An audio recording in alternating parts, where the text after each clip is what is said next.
Samo here, and Gasly then is, well, he's not raced Formula One around here, so essentially missing out a little bit, but he's hooking up the final corner there, fourth gear, and then up through the gears on the drive to the line. It's a very mediocre lap from Pierre Gasly, 2.7 seconds up on the soft tyre. Just a lot of understeer, particularly in that middle part of the lap, 8, 9, 10, 11, left, right, left, right.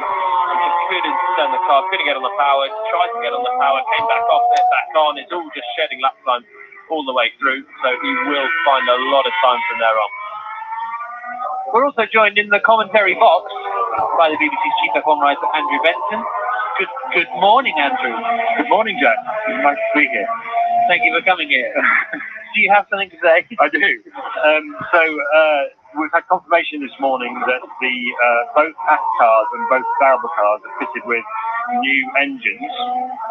This is the upgraded third specification and therefore final specification this year of the Ferrari engine that the works team haven't used yet.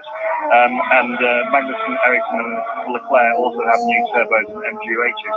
Now, there's been a degree of speculation about how much this engine's worth, but I think some of the numbers going around are a bit optimistic, but it's said to be quite a decent upgrade, and it's going to be watched with great interest through qualifying to see what sort of difference that makes, if any, to the performance of those cars, for a sort of sense of how it might affect the Ferrari car when it goes in there, presumably after the summer break.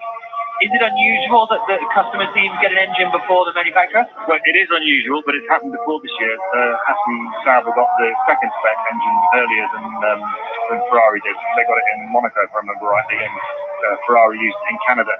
So you'd expect Ferrari, this is kind of like a test bed, I guess, for Ferrari for the new engine in the sister teams, or support teams, or however you want to describe them. And I would imagine Ferrari will introduce it at the power circuits which follow in Spa and Monza. What do you make, just quickly, of all there's quite a lot of sort of, what's the right word, sort of suspicion surrounding Ferrari's power units. The FIA keeps saying everything's fine, but people just no one's coming out and saying, but there's just sort of murmurings, aren't there? Yeah, no one's saying publicly, but there's definitely discontent at Mercedes about what's going on. They don't trust that it's all, or they've got questions about how Ferrari has seemed to have achieved this big step forward with the engine that's particularly helped them in qualifying recently, and has given them a big step forward in competitiveness, to the extent that it was beginning to look like there was a danger of Ferrari, having made the decisive step forward. But as you say, the FIA has given Ferrari the all clear, and they just have to carry on the way it is. Yeah, indeed. An hour and 7 minutes to go, and it is Kimi Raikkonen who's quickest, Verstappen second, Ricciardo third. Those three now back in the pit lane. Fourth is Fernando Alonso for McLaren, fifth is Carlos Sainz in the Renault, then it's Van Dorn and Gasly and Hartley. A couple of folks running wide. Sainz just went wide on the exit of... We are braking too early in all of the first sector. Yeah, copy that. Tyre, right up to that grass on there. I just wonder if it's, maybe the grass is a bit dry, so it looks a bit more dramatic when they run wide at that chicane, because everyone seems to be clipping the grass in the mud. Yeah, you can do it coming out of the chicane on the right-hand side. You're getting on the power, it's difficult to get on the throttle over the curves, but actually after the curve, it's a raised level, and if you can get your outside wheels... yeah, I guess you saw the balance super oversteery. Anything on the toys? It's just blue B6, blue B6, green F4, green F4, and silver D6, silver D6. Stoffer, would you like to try one more lap, or shall we adjust the front wing? Let's do one more first. Copy. Cup has just edged Hamilton by a couple of hundredths, but they're both 6 tenths away from the pace. So we have got Raikkonen, Verstappen, Bottas, Hamilton, Ricciardo in 5th, Alonso 6th, and he is 9 tenths quicker than his teammate Stoffel Van Dorn on the opening run, although Alonso's on the ultra soft and Van Dorn is on the soft compound of tyre. Oh, a bit more of a opposite lock for Pierre Gasly, exactly the place we were just talking about. Exactly, he went too far as well, went onto that dry grass, and it came up all around the right-hand side of the car. But Gasly then, we did have a couple of laps, one very scrappy with understeer, and won with a huge amount of oversteer through that chicane. So not at all happy. He's just completed a lap to go up to 8. In Alonso. Yeah, the Williams didn't show me at all. Yep, okay, mate, understood. True story. Yeah, the Williams didn't show me at all. Yep, okay, mate, understood. FP1. It's a real turn up for the book. Like everyone else, Alonso's actually done the most amount of laps so far. He's done 8 within the first 25 minutes. In Hockenheim, did he do a timed lap? I think he did 1 in the middle of the session, and then he barely did. They were just messing around McLaren on aero parts, all sorts of correlation data. Both him and Van Dorn have got straight out there this time and getting some laps under their belt with some upgrades. It's good to see McLaren on a more conventional run plan. Indeed. And Andrew? Alonso was talking about it yesterday, actually. He was saying this was going to be a more normal Friday. They'd spent the last 3 or 4 Fridays at races doing aerodynamic testing, which he admitted, although he denied it earlier, at an earlier race, he admitted yesterday that it had compromised their qualifying performance a little bit. But he says now they know what to do and they're able to, especially this weekend, focus more on a normal weekend with this upgrade that they've got, which they're not saying what it is, by the way, but I'm sure it'll emerge as the weekend develops. And Jenny, Stoffel Van Dorn needs a nice clean weekend as well. Oh my goodness, he needs more than just a nice clean weekend, doesn't he? So hopefully that normally helps. We can be really cool about saying about new chassis, because a lot of the time a driver potentially could say, oh, the car's feeling right, it's horrible, and they get a new chassis and all of a sudden it goes better. But we can understand quite, Hamilton's all over the place. We can understand, hang on, I'll just finish your sentence, then you're going to get back. Yeah, we understand that there is a problem with that chassis. Something's not been working. I don't know what it is. Alonso said it, and Dawn said it. So just give him a new chassis, and hopefully it'll go way better this weekend. And technical director-wise, we have a new technical director on the way. Toro Rosso's James Key is going to go across to McLaren. Apart from the fact that Franz Tost, who is the team principal at Toro Rosso, says, well, we've got a long-term contract with us. So I think there's some public negotiating happening, and I wonder whether it's Lando Norris that is the target of those negotiations. But that's just a little bit of speculation. Yeah, it's going to be interesting to watch Van Dorn's progress this weekend, Jenny, because what they've done is they've replaced the chassis he's using for the last couple of races with a chassis he's already used this year. So it's a sort of replacement old chassis as opposed to a brand new one. It's the sort of thing that teams do when drivers are struggling for pace and they can't find an explanation for what it is. But Van Dorn, I was chatting to him on the way out to the track yesterday. He was saying that the car had felt weird from lap 1 at Silverstone, and they just couldn't find out what was going on, and it was showing up on the data that he's lacking downforce to Alonso.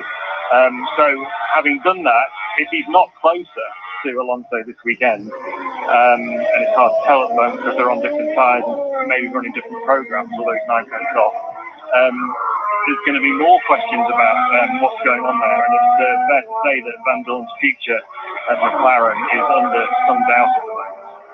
James Key, Andrew, thoughts?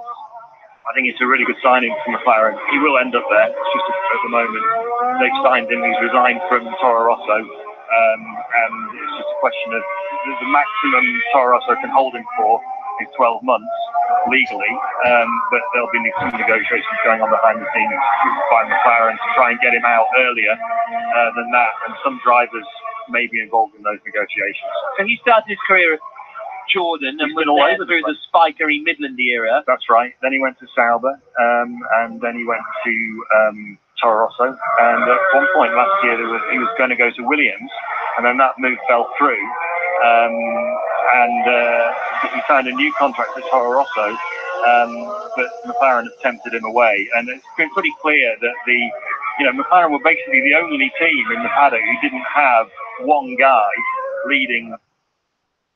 They'd set up some team radio and They had a lock-up in turn 1. If he was good, Andrew, which I'm sure he is, wouldn't Red Bull have brought him on board? Well, they've got Adrian Newey, so they don't need him. Yeah. But he's not your full-on, he's not as hands-on as he once was, right? No, but he's still heavily involved in the design of the car, and he still comes to quite a lot of races. he's very highly regarded, James Key. He's not an aerodynamicist in the way that James Allison at Mercedes is an aerodynamicist by trade. He's more of a mechanical engineer, but he's well regarded for his organisation and management skills. I think they clearly just need some direction and proper leadership there, which they didn't have with that sort of triumvirate technical leadership that Eric Boulier had set up. So just go mid-8, please. Mid-8. What for? Just to approve the entry, Carlos. It's going to take time to turn it around, but I think it's been uniform. It's been met with sort of uniformly. No deployment. Okay, switch recharge on. And now test recharge off. Test recharge off. Yeah, it's okay now. So I switch it back on and go to the next lap. Copy. Was improving, but has lost time in the final sector, and Bottas is quickest to 1 minute 18.4. Gasly is using the 5th gear in turn 11. Yeah, I got V6, got a bit low enough here. 3 tenths of a second away, but this is the first lap for Vettel, and he's looking quick. Yes, very tidy lap from Vettel. I have like hesitation on the higher gears when I change from 6 to 7, 7 to 8. Not pulling cleanly.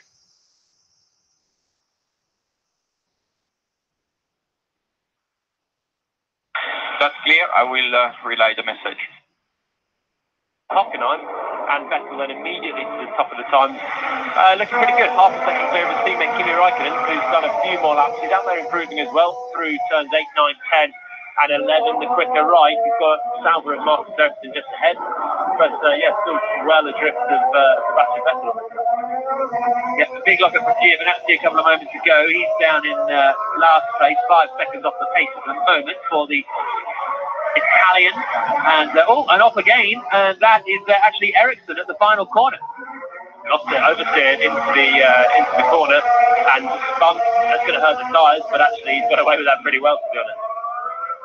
So Ericsson resumes, and that Giovinazzi lockup though was seriously bad. Both fronts completely lost.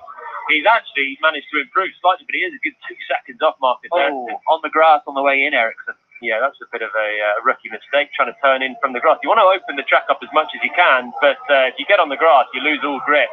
And Räikkönen was following, just greeted with the side of Ericsson's Sauber, smoking from both the front and rear wheels as he locked up. He was well on the grass, so that left front. So really a misjudgment from Marcus Ericsson there. So both Saubers, they're at the bottom of the time sheet, poking the walls early on.